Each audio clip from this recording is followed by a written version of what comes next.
লাইলাতুন নিসফি মিন শাবান প্রচলিত শবে বরাত উপলক্ষে আমাদের করণীয় কি? বিশেষ করে এই রাতে মসজিদে ওয়াজ মাহফিল, দোয়া দরুদ, ইবাদত বন্দেগী এবং নানা ধরনের খানাদানার আয়োজন করা হয়। কোরআন সুন্নাহর আলোকে এগুলো ঠিক কিনা জানলে উপকৃত হব। ভাইরা আমার, লাইলাতুন নিসফি মিন শাবান যেটাকে আমরা শবে বরাত বলি, এই লাইলাতুন নিসফি মিন শাবানে আল্লাহ তাআলা হিংসুক এবং মুশরিক ছাড়া বাকি মানুষদেরকে, বাকি মুসলমানদেরকে আল্লাহ তাআলা সাধারণ ক্ষমা ঘোষণা করেন মর্মে একটা হাদিস আছে।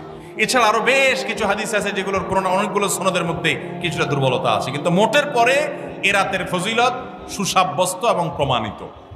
কিন্তু এর মানে এই নয় যে এই রাতকে কেন্দ্র করে আমরা যা করি আমাদের দেশে তার সব সঠিক।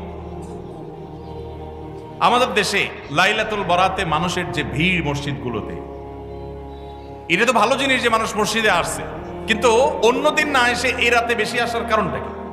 লাইলাতুল কদর বেশি ফজিলতপূর্ণ নাকি এই রাত বেশি ফজিলতপূর্ণ? লাইলাতুল কদরের সাথে কোনো তুলনা চলবে? সেই রাতে মানুষ কি এত বেশি ইবাদতের চেষ্টা করে? তাহলে এই রাতে এত বেশি চেষ্টার রহস্যটা কোথায়? রহস্য হলো আমাদের দেশে মানুষ মনে করে যে এই রাতে ভাগ্য ঠিক হয়, অতএব সারা বছর যাই করি না করি এই একটা রাত মসজিদে গিয়া আল্লাহ বিল্লাহ করে যদি সারা বছরের ভাগ্যটা ঠিকঠাক করা যায়, এরপর আর মসজিদে যায় কেনা। এই চালাকি করলে কি ভাগ্য ঠিক হয়ে যাবে?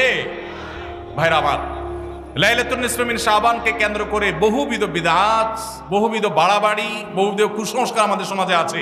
এক সময় তো প্রচুর পরিমাণ পটকা ফুটাফাটি চলতো।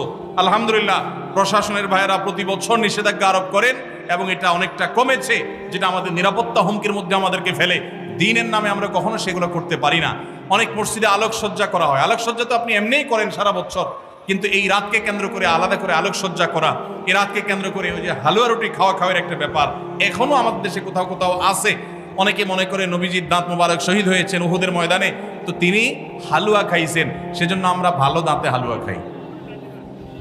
নবীজির দাঁত ভাঙে হালুয়া খাইছেন, আমাদের আস্ত দাঁতে আমরা কি খাই? হালুয়া খাই। আপনার বাপের ঠ্যাং ভেঙে গেছে, উনি একটা লাঠি দিয়া খোড়ায় খোড়ায় হাঁটে, আপনার আস্ত ভালো দুইটা ঠ্যাং আছে, আপনি বাপের মহব্বতে বলছেন বাবা তোমার পাওটা ভেঙে গেছে, সেই মহব্বতে আমি আমার ভালো পাও নিয়ে লাঠি দিয়ে আমি খোড়ায় খোড়ায় হাঁটতেছি। কি বলেন? বাপ খুশি হবে? খুশি হবে?